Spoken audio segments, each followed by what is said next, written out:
கடைசி கால மனிதர்கள் நன்றி இல்லாதவர்களாக இருப்பாங்க. சமுதாயத்தில் காணப்படுகிற மனிதர்கள் நன்றி இல்லாம போனா பரவாயில்ல, அது கடைசி கால அடையாளத்துல ஒன்று.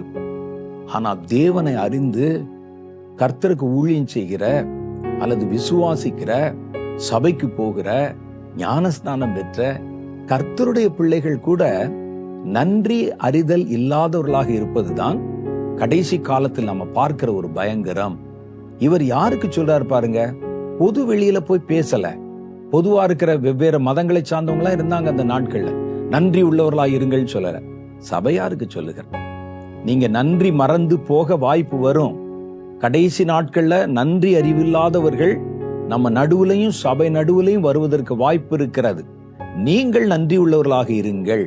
எங்க போய் சொன்னாரு? மார்ஸ் மேடையிலையா? ஒரு வெளியரங்கமான ஒரு கூட்டத்திலையா? நன்றி உள்ளவர்களாக இருங்கள். ஒரு சபைக்கு சொல்றார்.